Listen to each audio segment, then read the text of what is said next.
Hello, welcome to episode 7. This is T in the Dojo. Today we are talking about Chris's weight loss journey, which is going to be a great episode. I'd like to just shout out to Chris because he was very honest, and it can be scary, you know, opening up your whole life story and maybe your mistakes and stuff like that. However, we can learn from his experience, and I think he just does a great job of telling his story and giving advice to people out there. So I hope you sit back, relax, get your favourite cup of tea ready, and we're gonna have a good time. Welcome to Tea in the Dojo with me, Sensei Jamoki, and Chris. I haven't got a title. You don't have a title. Mr. Chris. Mr. Chris, yeah, Mr. Chris. Chris the student. Well, actually in Japan they'd say like san at the end, I believe. Chris-san. Yeah, so that would be... I feel like if you... Sometimes a bit of a try-hard or a bit... It doesn't kind of work with that English name. I was thinking about this the other day. San. Yeah, you'll see it, especially in like animes, you'll see like the san at the end. But that's okay, Mr. Chris. Mr. Chris. Good to do.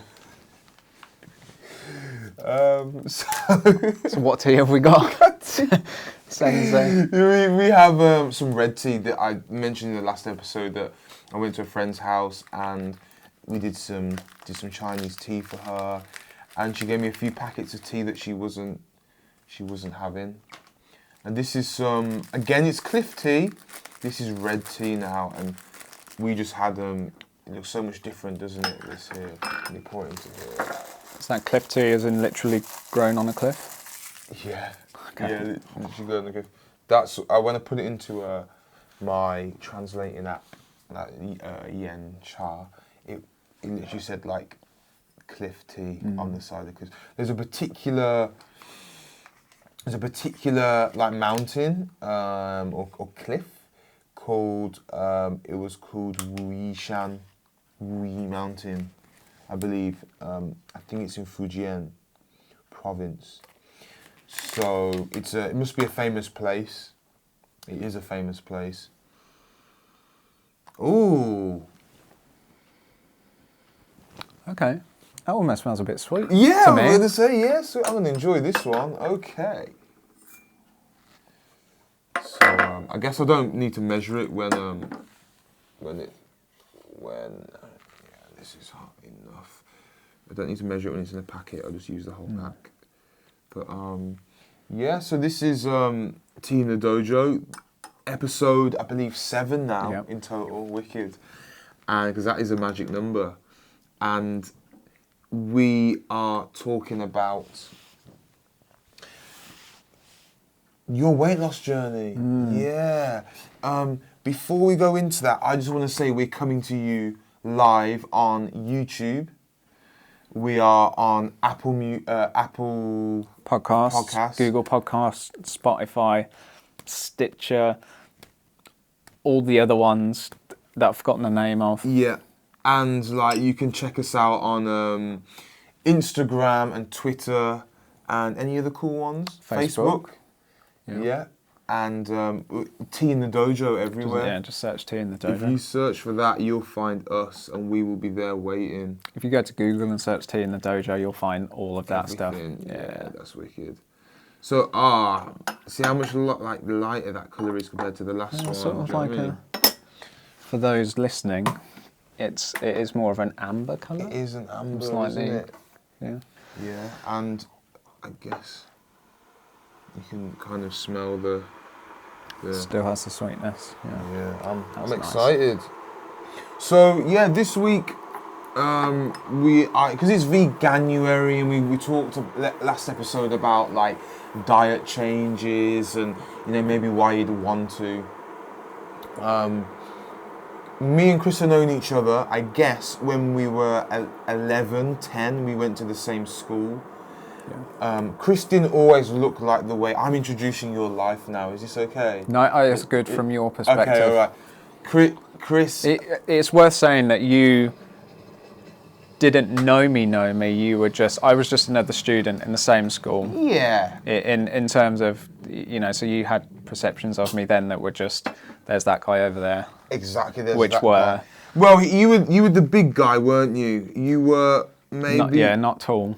not. I was just trying to be polite now. 5'7". Yeah, I would say from year 9, so we were probably I probably would have just been 12 at that age, you know, and we'd been like 13 or so. Yeah. Then that's when the year groups mixed, and I probably like saw your face more often, and you were, let's say, overweight. Did you ever check your BMI? No, no, I don't think so. So you were overweight. I'm just wondering if like you were technically obese, or if you were... Oh yeah, massively. I think my weight when I actually started weighing myself, which probably would have been about 15, 16. I was about 16, 17 stone. Okay.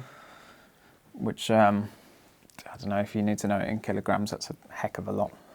That's a lot. Yeah. Okay. But BMI would have been right into the red. Okay. No doubt about it. Really? Yeah. And as you can see now, for all those that are listening, for those that are listening, Chris doesn't look like that. No.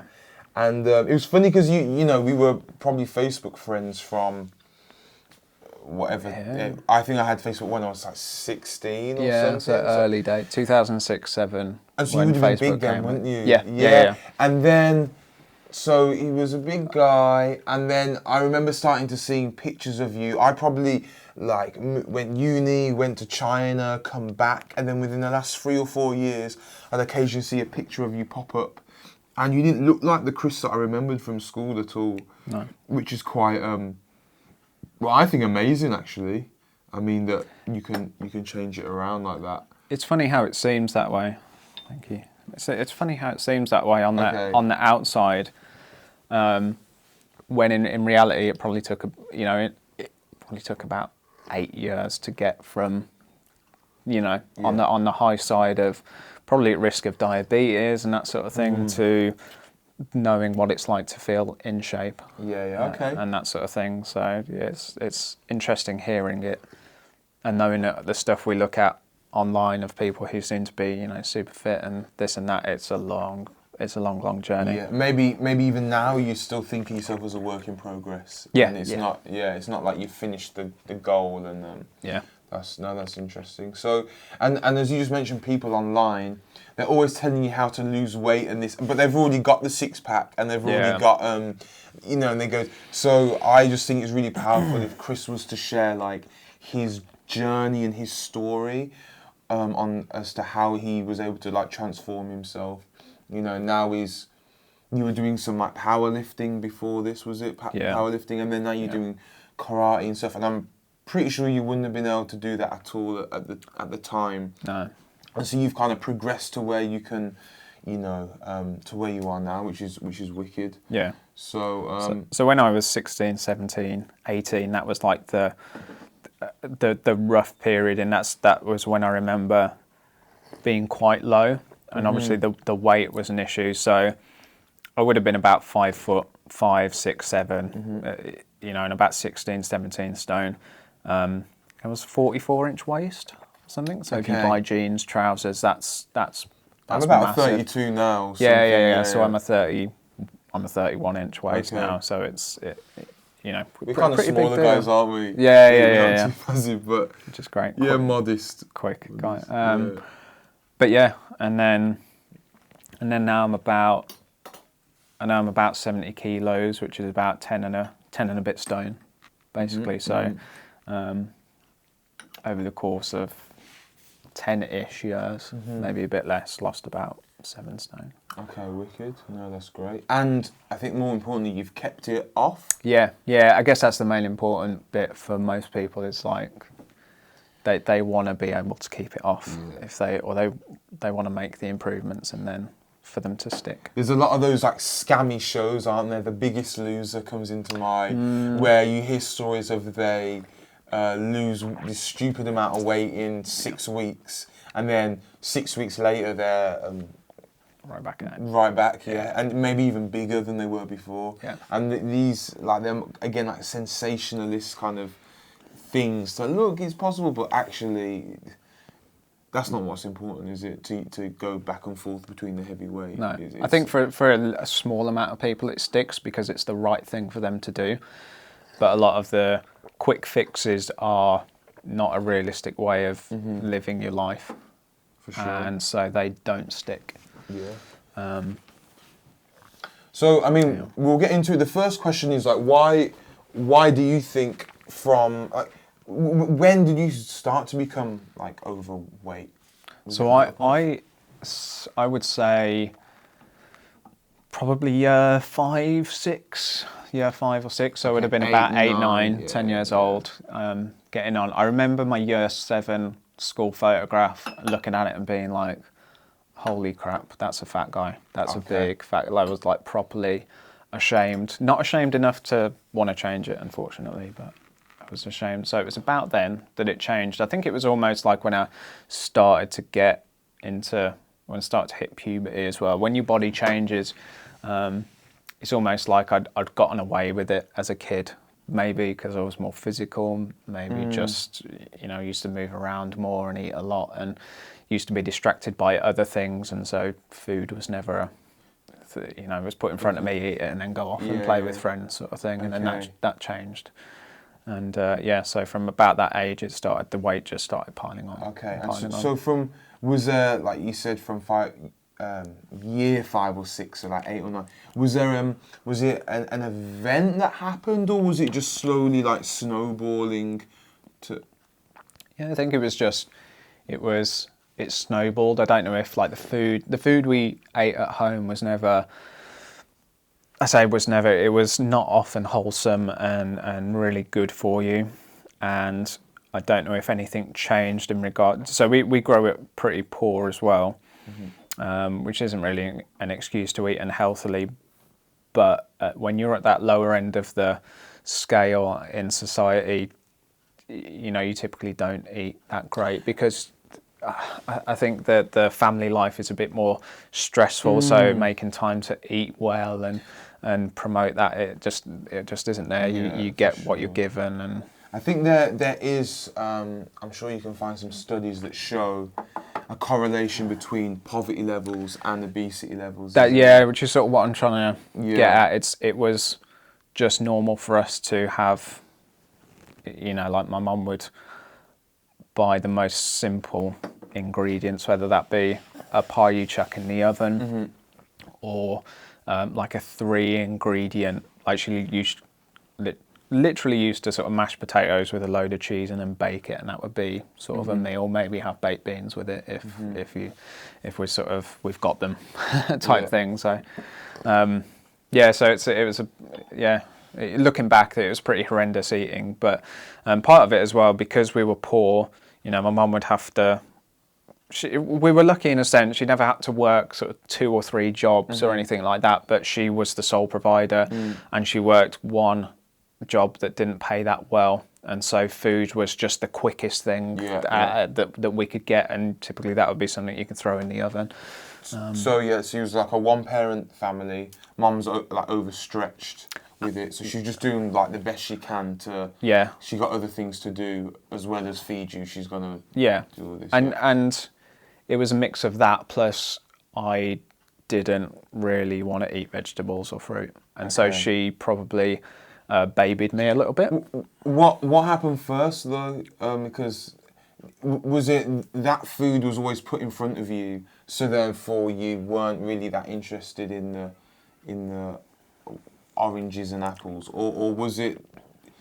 Yeah, it was probably like I'd see it now with my son who's almost 2, is that a food that he definitely used to love, he now won't eat, and it's usually a vegetable or something like that. So might be like cauliflower or something as an example. Apparently I used to love it as a kid, and then once I decided that I didn't like it, my mum sort of took that as that's the answer then. I won't give him more vegetables. I'll give him the crisp instead because he doesn't like cauliflower. Or it's more like she'll just give me more of the other stuff that I do like, which usually wasn't. And what good. do you do with your son now? Make him eat his veg. Okay. There's never. I mean, we don't have dessert or anything like that, and it doesn't have crisps or sweets or anything like that. Like his treats will be like blueberries or something, which he loves. But yeah, we make him finish his food Yeah. if it's something we definitely know that he loves and, Yeah. and likes. So he's getting to the stage where he picks out the little green bits, but then we tell him to eat it and he eats it, but not reluctantly. He's just he's being a bit silly. But I can see how easy it is to just let them get away with it. Yeah, sure. It's massively easy to just let them, and especially if you've got other bad foods in the house like sweets and that sort of thing. Yeah. It's so easy to just let them have it every now and then they have it a bit more often, and then all of a sudden you're there. Over time, you've reached that spot where they're going to grow into a fat kid, basically, and that was probably me. And also the food that my mom was much. She was an older woman, so she grew up in the 40s and 50s, where a lot of the food was, it was like standard British food. So there was butter, milk, eggs. They used to talk about you got your meat from a butcher's and you had your milk and stuff delivered, and it was a lot of you grew stuff at home, or you'd have a guy who would bring the fruit and veg from the farm and that sort of thing. But a lot of meat and 2 veg basically, which is okay food, but yeah. So her sort of, it wasn't a variation of food. We don't necessarily have a colourful. British cuisine isn't really colourful and exciting as far as I see it. No, but I mean, there's a big, from what you just told me, there's a big difference between going to the butcher for your meat and getting a ready meal with meat in. Yeah. So, I mean, I know there's always a big thing of, is meat good for you and this and that, but, I mean, weren't they putting horse in it the other day and all this? So it's like, well, if you were going to eat it, you definitely want to go from the butcher and get your fresh vegetables at the same time than just get like whatever it is. Yeah. I mean, because like my nan, is getting worse, isn't it? The obesity problem. And I'm going to say that my nan, she was eating meat and 2 veg all her life, but she don't have a weight problem. She was taught to, I don't know, is it the quality? Is it the, was she having her 2 veg and you kind of you didn't want some of your veg, and so your mum pandered to one way? I don't know. One key turning point, I think, as well, was my mum used to cook from recipes quite a lot. So she used to love having Woman's Weekly magazine, which was like, it's just it's got some recipes in, it's got some lifestyle things in it. It'd have quick and easy recipes, and she'd have recipe cards and loads of recipe books. And my brother, who's 10 years older than me, he left to go live with his then girlfriend, and then they got married. They're still married. So he left the house when I was about 10 years old, and all the food my mum had been cooking for us served 4 people. And so there was 3 of us, but a meal for 4 between 3 isn't. You can sort of get away with it.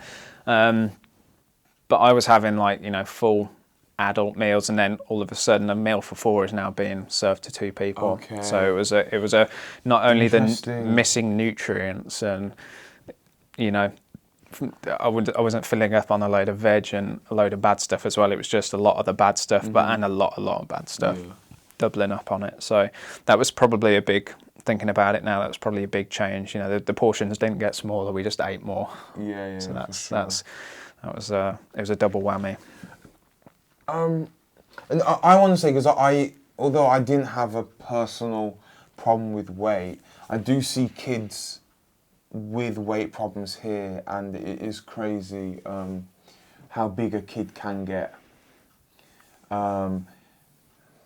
I'd like to say that if you are a young person, it isn't like your fault that it is, and maybe you felt like it was like your fault at times. Like, you mentioned it earlier a few minutes ago about how you just ate what was put in front of you. Your mom gave you something as a parent.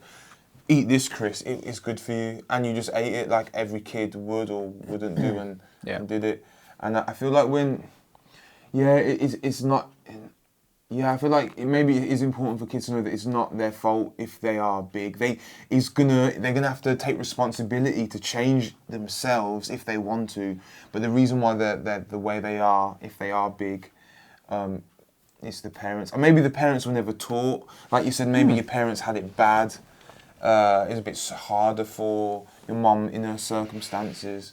I think it can pan out a number of ways. If you're old enough to use the equipment in the kitchen, then you've sort of got full control over what you eat. In a sense, you've just got to learn to cook. So if I went to I had discussions.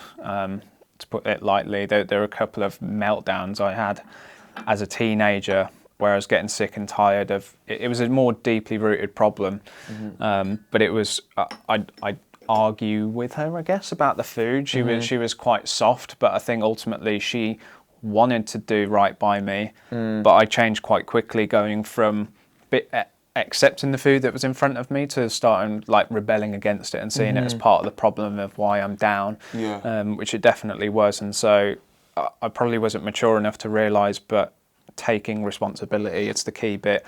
If you envision a world where you can't go to your parents and say that you're sick and tired of the food that you're being served, then take some initiative, and with whatever pocket money you do have, try and buy some foods, cook them nicely, like learn how to, like if someone had done some, my mum never used to cook with salt or pepper, she never used to season anything.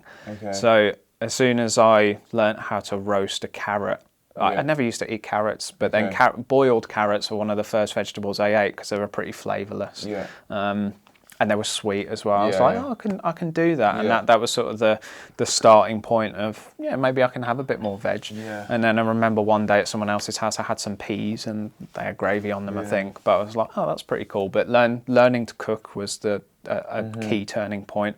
And I think my mum saw that I was putting in effort, a little bit of effort. And so she was like, look, because she also wanted to lose weight. She was overweight. Not horrendously, although she would probably have disagreed. But similarly, she was like, oh, I'll look at some new recipes then. And so it went from there. But if you've got fairly resistant parents, in that situation, I still feel like you've got to take control and be very clear and open and honest and say that I want to change for this reason. I don't feel that it's healthy, but don't worry, I'm going to cook for myself. Just don't cook me dinner tonight if that's okay. You know, I think there's like... just do me this bit, Mum, and I'll do the other part. Like what are they going to say? Like, oh no, I want to cook for... They're going to be like, sweet, I don't have to cook you a load of food. Brilliant. I did just blame it all on the parents, but I do want to say one thing I have learned from being a sensei and looking at your parents, 99% of the time, or 99% of parents want the absolute best for their children. If it is a case of like maybe your parents aren't feeding you, and maybe it's just they don't know any better, or maybe like I said, problems in the house, or there's money problems. I don't think your parent is purposefully trying to make you fat or make you unhealthy or this and that. All the parents would do anything for their kids to be happy. I'm not a father. You are, and I'm sure you feel the same, that you do anything for your son. But it's funny though, if he turned around later on in life and sort of, I could easily see him saying the same sort of things I said probably to my mum, but it hurting me, as in like, I thought I was doing a good job. And then all of a sudden that's like thrown up in the air. So it's quite a sensitive subject. And I think if you are a teenager, you've got to be a little bit careful. And you probably don't think of your parents' feelings that much. You think they're grown up, they can handle it. But they feel pain. But then in your mum's defence though, if you were like, you're a fat young kid, Mum, I want to change my food. Like, what does she think was making you fat? Yeah, I think she probably thought it was never a problem. It was just like, she probably never knew what it was like to be in shape. I say that when she was sort of 20 years old, she was stick thin. She looked like a supermodel, So ever since she gave birth to me, she was pretty much obese. But yeah, it's a tricky one. I don't think I did a good enough job though of coming out and saying properly, like, I just don't want to eat rubbish food, and admitting that you don't know what to do about it. And it can be a confusing time. And I think that the power that the kids have in their phone now, the absolute connection to the world. You go in on your silly games, and if you're big. All you gotta type in is what are some healthy foods. Yeah. Do you know what I mean? Like, are kids? Yeah, they might be big. Are they focused on the next Angry Birds, or are they thinking like, how can I improve myself? And we never had phones. Imagine if we had. Yeah. We never had what the kids now have. The amount of computing power in their hands, connected to the internet everywhere. Oh my gosh! If they just used some common sense to like this. And another thing is, people like to say that healthy foods are expensive. I found a bag of carrots in Tesco the other day for 19p. Yeah. No matter what budget you're on, you can afford a 19p carrots, can't you? Like, these foods aren't breaking the bank, and it's just like carrots, potatoes, broccoli, cabbage. Yeah. So the first thing is, how did it affect you, like in school, out of school? So the self-esteem, you don't really know it at the time, but you're sort of automatically placing yourself lower on the pecking order. So your self-worth goes down.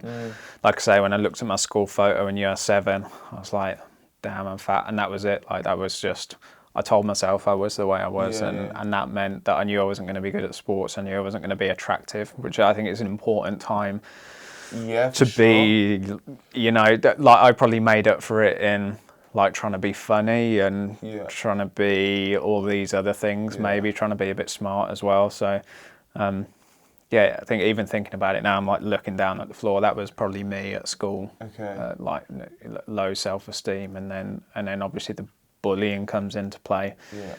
Which I've mentioned before on a previous episode. Nowhere near as bad as it might have been nowadays, but still, like, the physical bullying aspect. PE was always difficult, getting changed. Totally self-conscious of what you look like, and it's like a stressful, like, you're always running at a fairly high stress level, because you're not too sure when you're walking down the corridor, is a bully going to walk by and punch you because you're fat, which is literally what happened, more than once. Or are you might be having a really good time with your mates, and then someone might shout across the playground like, "Oi, fat, are you eating again?" And it's like, I'm there with like a ham sandwich, like, it's lunchtime. Like, what are you on about? But it's still like, that's horrible. Yeah. No, and you shouldn't really be put through that at all, should you? For just no, it's not nice, because school, even if you're a healthy and you do well at school, even if you enjoy school, it's still pretty stressful. It's still you still have to work to deadlines, homework, and that sort of thing. So it's you still have to go to lessons you don't enjoy and that sort of thing. So it's all added pressure, and it's bad. But it definitely, I got to the point later on in school where I'd sort of resigned myself for a very mediocre life, because I thought, well, I'm always going to be fat. If I'm always going to be fat, then that means I'm probably not going to get a girlfriend. Cool. I sort of had ticked that off, like, that's never going to happen. And all of a sudden I had this really simple life where I wanted to stay really comfortable, because I knew I was going to have a literally at the time I would say, well, I know I'm going to have a sheltered, really comfortable life, but that meant I played a lot of computer games at home. It meant that I didn't do anything with my life. I guess it's a coping mechanism, because you thought to yourself, oh, I'm not going to be good with girls, I'm not going to necessarily be successful, so I put all my effort, all that power into being really good at this and that. That literally happened as well. Like, I remember video games was my thing, where I was really, I started to think I was really good at them. So I used to play online games, World of Warcraft, another game called Guild Wars, which is all online, leveling up and playing against other people. And I used to be quite good, especially at Guild Wars, and used to, chat online with my headset and used to play against other people. And in terms of video games, in this one, we were ranked one of the highest in the world, our crew, our team, guild. And that was like, I was like, cool, I can be good at video games, I guess. At least I'm good at something. And so that distracted me from school, and that affected my grades, and that on the side is affecting my self-esteem. But again, I never had any role models, really. I never had anyone behind me to sort of push me away from it. I know my mum wasn't pushy at all. I sort of think, Dad wasn't around, so I never had anyone to tell me off and make me feel bad about playing video games or about indulging So yeah, you didn't want a bully to tell you that like that wasn't a cool thing to do. You wanted someone you looked up to, like a male role model, to tell you, "Hey son, we should be doing this instead, or you should be." Yeah. Yeah. And video, going back to video games as well. In my circle of friends, I was always the best at the video game we were all playing. Okay. And of course, when we were growing up, I remember going from sort of year 4, so about 8, 9 years old, and then broadband came along. And so it's funny how it sort of facilitated online games, and all of a sudden we could play games together online, like RuneScape and you know, shooting games like Counter-Strike, and so at least in my group of friends I was never the most athletic or never the most, you know, never the smartest, but at least I had video games. I could always beat you at that video game, and sort of a bit of clout in friend circles, but that was like the only thing I'd get into. And then later on, started to get into music, and then within a sort of slightly newer group of friends, if I was like a good musician, people would be like, "Oh, you're good," and that made me feel good, and it's sort of like a positive loop of like, "Oh, I'll keep doing that, and that sort of thing." So, but it all, you know, the food bit as well. I don't know what it was, whether it was a coping mechanism, but that stayed with me for quite a while. That was always, I think, one other thing. What I wanted to lead on to is, within my group of friends, I was always like the big eater. I was always the big guy. I could always eat. I remember being at college, so later on, about 16 years old, went into town, went to Pizza Hut with a big group of college mates. You know, straight away it's like I was in like an eating contest with someone type thing, and it's like who can eat the most. It was like I got to like 16 slices of pizza, and people were like, yeah, it was sort of like, oh yeah, cool, like you can eat a lot, and if you're big, you might as well like own it. Sort of, but not in a. I mean, in some ways, it's better than being the big guy that pretends he doesn't eat. Do you know what I mean? You might as well be the big guy that, come on, give it to me. Yeah, for sure. Sort of latching on to something that I'm good at and known for. You know, so yeah. Man, okay. I was gonna say something. Well, yeah, okay. You got your complete human being, and you being fat, you'd already resigned yourself off from certain areas, like, you know, love, relationship, physical things. So you kind of ended up putting more effort into these areas where I'm making these shapes with my hands that I'd barely even understand. But so, do you think like maybe if you were thinner, you would have been like less good at these other areas and tried to kind of make yourself more rounded, well-rounded? No, because I think if you, it would have been more balanced. More balanced. Which is that's what better. I mean. Yeah. I think I would have been, but it's not like video games now for me is it's like a proper hobby. Like I'll only do it if I know I've absolutely got time to do it.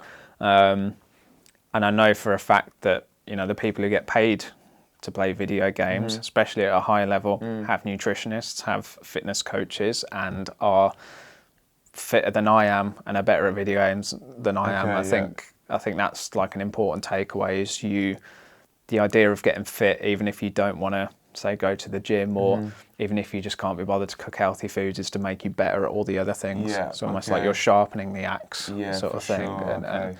And so it would have benefited me in every aspect of my life. For sure, Which is what I didn't realise at the time. It was just, you know, I enjoyed eating packs of Oreos and that sort of thing. They were vegan. Cool. So then, what made you change then? So what was the first steps on like, okay, I'm doing this? So I can't remember the exact time, but anyway, I met my girlfriend, who's now my wife, when I was 18. So this would have been 2009, early 2009. We met on the 7th of February, and we met online. And so all of a sudden I had a girlfriend and someone who thought I was attractive, which was a bit odd, but she was also about the same weight I was, about 16, 17 stone, and about the same height as well. But again, I thought she was like the most beautiful person in the world anyway, so we sort of coexisted as two fatties basically. And it's funny because in the long run, that's obviously helped a lot. But in the short term, when we had, I noticed a couple of years into our relationship, whenever we'd have like a little argument or falling out, because I don't deal well with conflict, I used to, I guess, overreact internally. So I used to get quite anxious, and I didn't really know what was happening. I'd just be like, I just feel really anxious and upset. And then one day I had an anxiety attack after we'd had a little bit of a falling out, and I basically thought I was dying. Okay. And it was probably around the time I started to pay attention to adverts you'd see on the street. So I remember one that said, like, if you're over like a certain waist size, you're at risk of diabetes, and that's it. Sort of sets the fear. It's like, well, that's a bit scary. I don't want to get diabetes and have to inject myself every day or do whatever every day. I don't want a disease that I can't get rid of. So there were little bits here and there, but then when I had this anxiety attack, I was like, oh, I'm going to die. I'm going to have a heart attack, and this is it. Like, I've been fat now, and this is the price I'm paying. And ambulance came out to my house, paramedic, checking all my things. I'm sitting there like, it's really warm, but I'm shivering, sort of thing, you know. And it was just like, you're just having an anxiety attack. But from then on, I still had in my head, like, right, stuff's got to change. Something's got to change. Something's got to give now. And I don't think there wasn't a big sort of get all the rubbish out the cupboards and throw it in the bin or anything like that. But it was just much more conscious choices from that day on, basically. So the first step for most people is always cutting out the rubbish, cutting out the biscuits, the sweets, the crisps, making slightly healthier choices there. And then over time, just keep on. And I remember a few days later, I was just looking at fruit instead of, I was like, oh, I don't really like fruit. And then I was like, well, I like apples, they're okay. And then I'd buy a bag of apples instead of buying something rubbish. And it just started the very, very gradual improvements. But I'm interested, what did the paramedics say? Because they've got this big guy that's just had an anxiety attack. He thinks he's dying. You probably, your risk factors for, like you said, diabetes, heart, atherosclerosis or whatever, heart disease and all this, going up high. Did they give you any, like, advice on? I don't think he did, but I know doctors around that time as well would say the solution is always to lose weight. Okay. And one of my wife's, one of the reasons she wanted to lose weight was because she'd been to the doctors for what she thought, whether they were or weren't, what she thought were legitimate things. So she's had problems with her kidney in the past and hereditary things, and their solution is always lose a bit of weight. And she didn't want to be in a position where she has got something seriously wrong with her, and it gets overlooked because she's overweight. And that sort of thing. But I'd always been told by doctors that if, like, my brother had asthma, I thought I might have asthma because I had breathing difficulties at one point. Don't know what that was, but went to the doctors and he was like, yeah, you need to lose weight. And some doctors are quite harsh about it, and I think it's absolutely a requirement. Like, if you're getting upset because you're getting told you're fat, then you might be fat. And you might need to change it. But like, just saying lose weight, did that ever make you lose weight? Was there any a plan or a advice or things they gave you to lose weight? Or no, but at least it pushed me towards rock bottom. Okay. Which sounds crazy. You know, a lot of people have those turnaround moments where they hit rock bottom and then they, it might be something to do with alcohol or drugs, but they have one terrible experience and then it's like no more for the rest of the time. And I think that's what the anxiety attack was for me. So I'm incredibly grateful it happened. So you luckily had an anxiety attack before you had a heart attack, basically. Sort of. And and some people aren't that lucky. Well, yeah, this is it. And some people might go all their life until they're 40, 50 and have that scare. And they might not even get out of that scare, mightn't they? And luckily you had yours at the age of... Yeah, it was about 21, 22. So you're lucky. Okay, so you basically had to hit rock bottom before you to come up. And so then, okay, you talked about you took little steps. So rather than looking at the gummy bears, you started to look at apples. Yeah. And like make little steps. So There's one, I wrote it down here, it was one of my first questions. It was like, how did it affected you when compared to now? I think you wanted to mention how you look back on it. I think it's funny. It's like if you grow up fairly unhealthy, you don't know what it's like to feel healthy. You don't know what it's like to feel fit, and you don't know what it's like to be good physically and how it can affect your other activities. And I didn't know what it was like really to have energy. I know around probably shortly before it happened, the anxiety attack. I used to go to bed at 7 in the morning and wake up about 4 in the afternoon. And that was when I didn't have a job for a little bit. I was living at home, just eating junk. I used to sort of drink like relentless energy drinks through the night, sort of thing. It was pretty bad. But looking back now, it's like totally different person. It's really hard because if I'd known then that I could have felt the way I do now, it would have been a lot easier. My advice to anyone who's in that situation is there's probably multiple things at work, but to look at examples of people, and I think the answer is right in front of you a lot of the time. So you saying about getting advice about eating healthy, it's really quite easy. You just try not to eat a lot of the bad stuff, and you keep trying. Don't worry about how much you weigh. Just look in the mirror and see what do you want to be. And if you look a bit closer next week than you did the week before, then you're probably on the right track. For sure. But yeah. So we were going to talk about like the winning formula. You said you and your wife lost weight in 2 different ways. Yeah. Can you compare those? Like, are they the 2 paths? The thing is, it probably depends on what situation you're in at the moment. So for me, my winning formula was that actually I just had full control over what I could eat and what I couldn't eat. And so it was to buy I used to have salads that were loaded with coleslaw and that sort of thing, which isn't necessarily super duper healthy, but compared to what I would use to it. It was better. So to find really tasty food that's better than what you're eating is like an easy one. Even if you go to KFC and you buy a rice box with fried chicken instead of chips with chicken, that is like 2 thumbs up. Like, start with that. That's fine. I never really had a framework, and I didn't really pay attention to the weight I wasn't losing or was losing. I just noticed that I could walk a bit further and without sweating and that sort of thing. Or hey, I used to sweat after 10 steps. I'm not sure if that's the parameter. The clothes were a big thing actually. So from where I used to live to Plantsbrook Secondary School or high school, it was about 45-minute walk, I guess. If I wanted to walk it, I could never make that. I was always super sweaty if I tried it.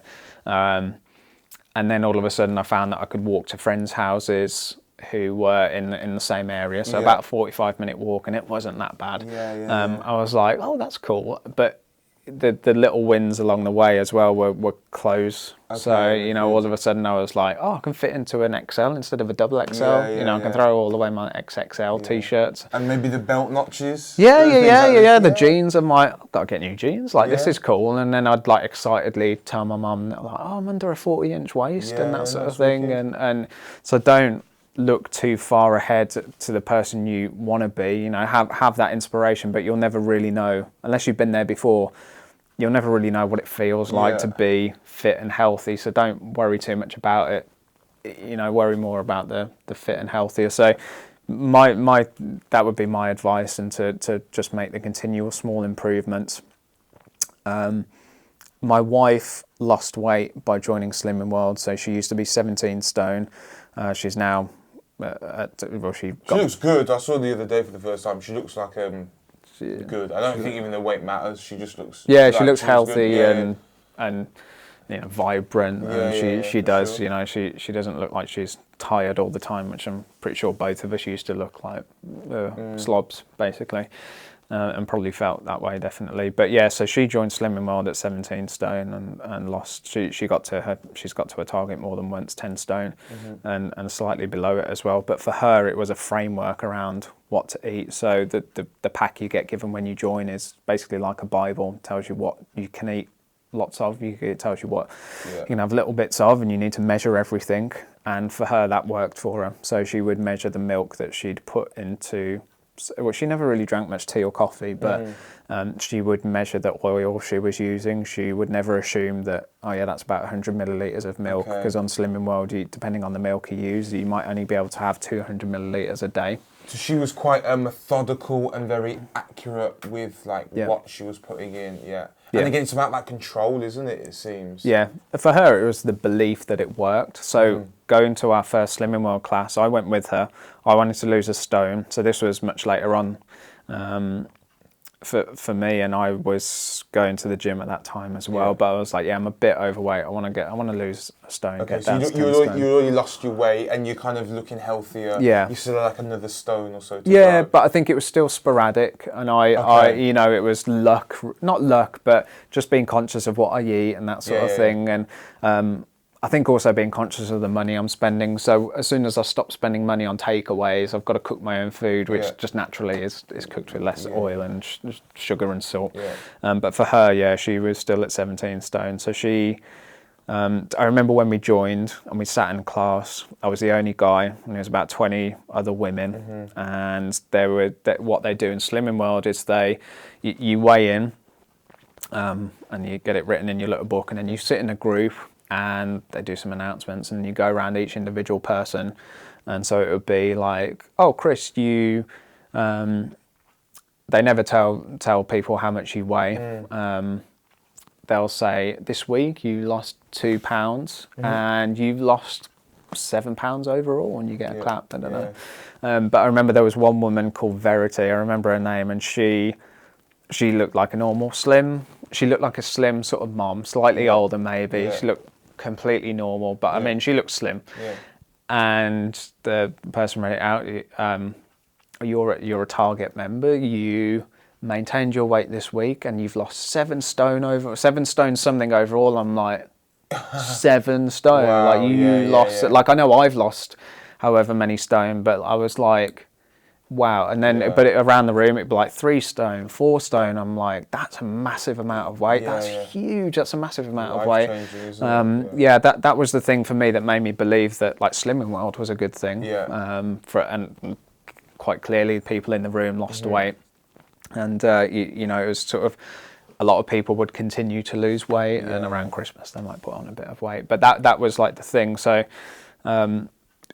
and that obviously worked well for my wife. I don't know if that was the catalyst for her, whether it was seeing other people, but I think she just felt she needed to do something, and she'd heard good things about Slimming World. Oh, and she got referred to it by doctor as well. So in the UK, I believe it's the only sort of diet / nutrition plan that they will send you on is Slimming World, because it's considered quite safe, and it's, whether it's easy or not, I don't know, but they'll give you a free 12 weeks if you're quite severely overweight. So but it worked. I mean, all of a sudden it's like, cool, so these are the foods I can eat, these are the foods I can't. It's quite easy to put it into like for her, just a rigid framework of, it was almost like, here's your meal plan, you've got to keep a food diary. There was almost no question about it of like, oh, there's chocolate in the house, so I'm not going to eat it, it's not part of the plan, sort of thing. Whereas if you've got that stuff there, that's one thing I would say, is if you're still living under someone else's roof and you don't have control over what food is in the house, you can certainly ask them nicely to hide it. If your weakness is chocolate hobnobs and they're all, where they are in the cupboard, you're probably going to go for them. But give yourself a framework, a sort of Bible to work from, or a meal plan, something. You can find tons of meal plans online, like you say, the information you have at your fingertips. Even if you do something not stupid, but that's a bit fad, like, so, you search Beyonce's meal plan and that sort of thing, and, she probably did a load of weird intermittent fasting and that sort of thing, but at least if you've got something that, these are only the things that I can have. Well, imagine if you were like the 16-year-old you, and I'm sure after a few weeks of YouTube videos about learning about nutrition from respectable people, not just from maybe this celebrity, because it's all out there for free, isn't it? Yeah. And if you could learn some basic things, which, I mean, like we were saying, every kid's got a phone now, or a tablet or whatever, they can check out what's good and what's not. And if they really wanted to, they could inform themselves and take responsibility for it. And what's cool now is the popular people who talk about food and nutrition are the fit guys. They are the vegan. You know, vegan's really popular. It's it's cool to be vegan, or a lot cooler now than it was. And it's cool to be healthy. It's cool to do keto. It's cool to do intermittent fasting. It's like there's almost no excuse, but you know, you still get the issue of tradition and families and that sort of thing. But still, you know, find out what works for you. For me, it was being scared of being fat and unhealthy, and you know, I think I had I had a girlfriend, so I probably didn't think that I was scared of not getting a girlfriend or anything like that. But whatever it is, be honest with yourself and you know, if you're scared of being bullied again, you know, you're going back to school on Monday, you get the mick taken out of you because you're overweight or you're not fit. You know, it could even be that you're not really that overweight, but you don't do well in PE or something like that. Like, you know, use that as your motivation, use that as your sort of rock bottom and fix it. And like say, access to information, work out how to get better at X, Y, and Z. No one's going to lose weight for you, are they? Or no one's going to make you become better. No. Do you know what I mean? It's all on you, really, isn't it? Yeah, I think it's nice to have that push. Nice to have someone in your life who loves you so much that they'll lock you in a cupboard away from all the fatty foods. But not, like I could have done with that as a kid. Yeah. Almost like, you know, like Scared Straight, like when they take kids into prison who are like involved in gangs and that sort of thing. It scares them into. But I think looking at documentaries nowadays, you know, something that, I mean, YouTube came around in 2006-ish. So when I was, it was in the early stages. You couldn't really go online and look at examples of people who were really super fit and healthy and what they ate. There was, you know, access to information. It just wasn't there. So try everything. You know, look at documentaries and look at examples of people who eat really healthy foods. If you're into boxing or MMA, look at Anthony Joshua's diet and copy that. Like copy people. I don't think not many people, I don't think, have role models that are big fat dudes or big fat women. You know, I wouldn't look at, say, Jack Black and say, I want a body like that or something like that. Like, he's funny, but... And maybe he's had to be funny and such a great musician because of his weight problems as a kid. I don't know, but... I mean... Yeah. I know I'd much rather be you can be the funny guy who's also fit. Like, exactly. So you don't have to sacrifice anything. So, I mean, I think we've done a great overall. I think you've given me some good gold here. I've got 2 questions. The yo-yo dieters compared to the ones that have stayed they've had their weight, they've lost weight and they've maintained that weight. But what is the difference? Or do you know the difference there? Or I think there is there's the belief and there's the pain. So there's if you are a yo-yo dieter, if you're guilty of having put weight back on after losing it, then the pain of being overweight is less than the pain of going into the effort of keeping that weight off.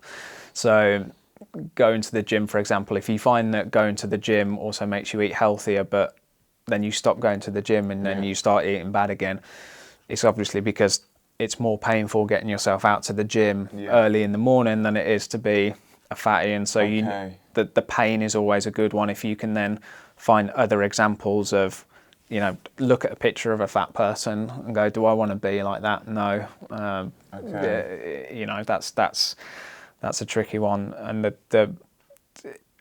it's sort of horrible to say it, like to look at someone who's fat and make yourself feel bad so that you do get out to the gym. But if that's what it takes every single day, you hear life and death, can't it though? That's it.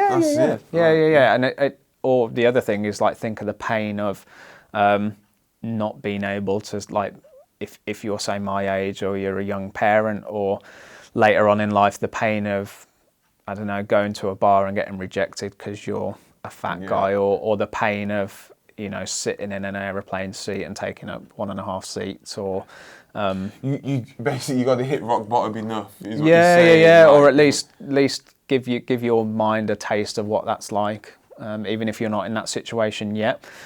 Pain can be a really good motivator, but also the belief as well is the belief that it's the right thing to do. So if you are a yo-yo dieter, you've tried something and you know it works, but then you've gone back to your normal weight, you've got to know as well that that wasn't the thing that allows you to keep the weight off. That's obviously not the thing, so keep trying other things. It could be that eating one meal a day works for you, you just haven't tried it yet. I think for anyone who is sort of starting a weight loss journey, I'd also say, you know, commit to it. You've got to believe it early on and commit to it for, say, 2 weeks. So you can't try intermittent fasting for a day, put yourself on the scales the day after and see that it's had an improvement. I think quick fixes. Yeah, exactly. You said it was like 8 years it took you from beginning to end. Technically, yeah. But it, you know, people will, I think, look for quick results, which is fine, but you've got to believe, this is the important bit, you've got to believe that it's going to take a long time. It just has to. I don't know many people that have lost weight quickly. So my wife did lose 7-ish stone over 1.5 years. That's probably quite quick, but it was doing the same. If you're doing the same thing for 1.5 years and you just happen to lose weight quickly, fine. But it was never about the speed at which we lost weight. Obviously, it's been two separate things. So I think you've got to believe that your time will come. You know, you will look the way you want to look eventually, but don't give up what you're doing. Yeah, for sure. And combine that with the pain. If you're feeling weak, if you feel like reaching out for the thing that's always haunted you, or you feel like not getting out of bed, you know, you've got to be like, well, to actually do something. Yeah, it's almost like I'd need someone to tell me, like, well, enjoy being a fatty then. You're going to be a fatty, you know. It's a bit of tough love, really. Yeah, I think so. You've got to do that. You've got to envision that and tell yourself that you're going to be the thing that you don't want to be. You know, and it could be anything. I mean, for me, it would be like, I don't want to get to 40 and not be able to run after my son or something. You know, at an age get to 50 and like die. From a heart attack because of this and that. I care enough about my family that I'm going to make the changes, and I want to stick around for a few more years. I think that's a big one for people who have got sons and daughters or a family that they're really close to, is or if you're someone in a family of generally overweight and healthy people, is like, if you care enough about them, you'll make the changes first for yourself and then for them. And you'll keep hammering home that this is the right thing to do, it's the right thing to do, you need to change what you're eating. You know, it's good if you're getting angry at your mum or dad because they're eating the wrong foods, it's out of love. I think actually you mentioned this a bit earlier about how it was like only until you started to eat healthier with your mum around did she also start to eat healthier. So it just takes someone to kind of be the leader, to be like, yo guys, this is enough now, let's eat some carrots and let's go. And a belief that it's possible as well. And it is possible. For sure. It is. But when you're sort of so many stones overweight, it's like, you got to take the first step, obviously. But it's tough. It's hard. I think I can say from experience, going from 11 stone to 10 stone was hard. Like going from a healthy-ish weight to a healthier weight is still really hard. Like losing weight is hard. Consciously doing it is difficult. But it's you've just got to push through and for sure. Yeah. So last question. So say I am New Year's. It's my resolution to lose weight or whatever. I'm just a big person. What is your like first thing that they can do, or your like the thing they need to remember? Like I think you try things. I think you certainly set a goal, but set a goal that's very broad and very open. So a lot of people will know how they want to look in the mirror. When they look in the mirror, they want to look a certain way. for us guys, that might be I want bigger shoulders, I want to look shredded or something like that. For females, might be I want to look slim, I want to look sexy or whatever. It could be anything. Make that your goal, and then work out the finer details. So how am I going to get there? Well, I could, you do some research on the internet. Oh, what's this intermittent fasting thing? Oh, I can have the foods I like, but I just need to eat between 12 and 6. That's cool. I'll give that a try. If you find that it doesn't work for logistical reasons, let's say you have some sort of job or some sort of lifestyle that doesn't facilitate it, fine, try something else. If I was going to take someone and being as generic as possible and help them to lose weight, I'd say first of all, commit to whatever you're doing. Commit to 2 weeks of just doing that thing, like hardcore, whether it's Veganuary, do Veganuary, do the whole month, but you've got to do it hardcore for a certain amount of time to realistically look back, say 2 weeks prior, and go, you know what, I actually do feel better now, rather than 2 or 3 days. And is 1% better? Do you have to be like 10% better to keep doing it? Or is that like, I feel a little bit better, so that's good enough? I think if you've got that goal in mind of like looking better, I know now that if I was bigger, I'd notice that the belt fits a bit better. I think and then you can say, actually, I'm going towards my goal. The goal always is over there. You never reach your goal if you set it appropriately. I think if you say I want to look shredded, well, if I look shredded, I know I'd be in that state of like, but my shoulders are small. I want bigger biceps or something like that. So that's always a moving target. So, but if you can say that you're moving in the right direction, then that's the positive bit that you need. I've heard a quote, and how am I going to word this? It's like not about how fast you get to your goalpost. It's just that you never stop. Going forward. I mean, that's basically it. Just keep going. And even if you have a bad day where you properly go off the rails, you can still fix it.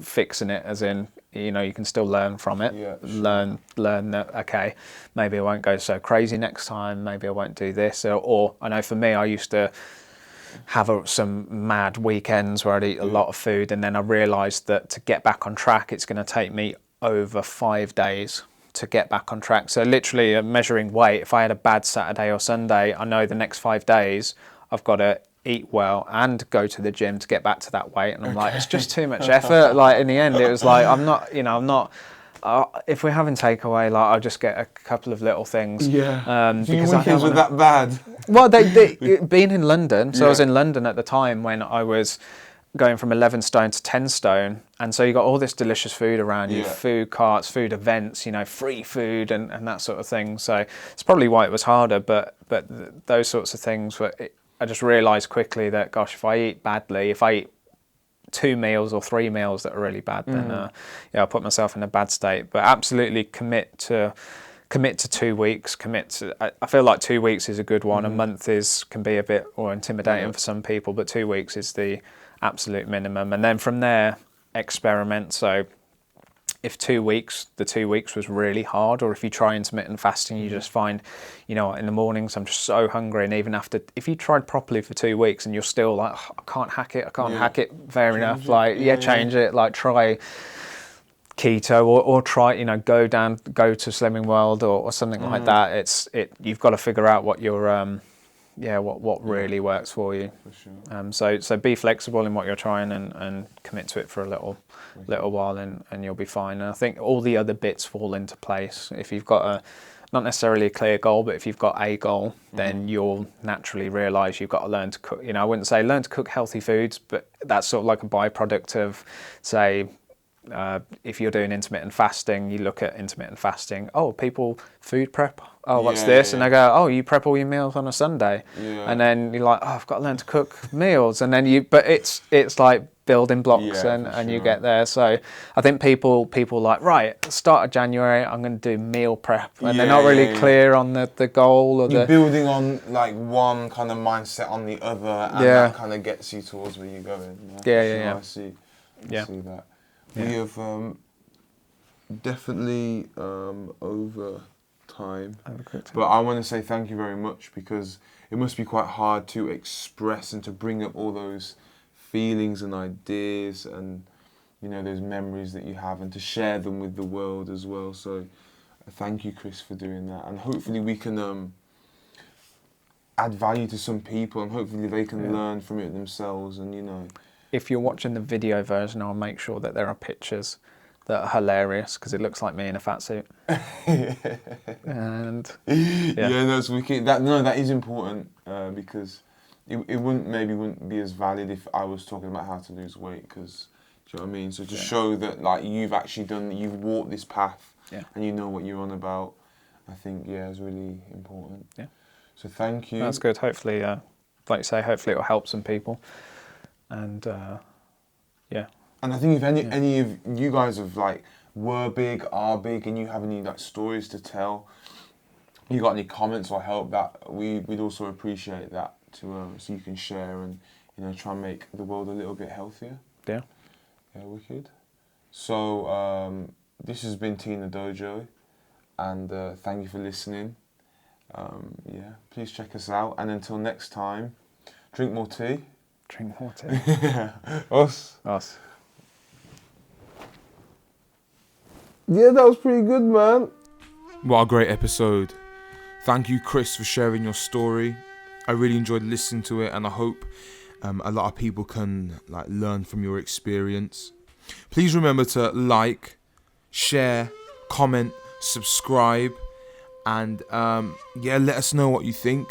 We're going to come at you next week with the next episode, number 8. And I believe that is going to be about the Kyohan. We're studying that one again.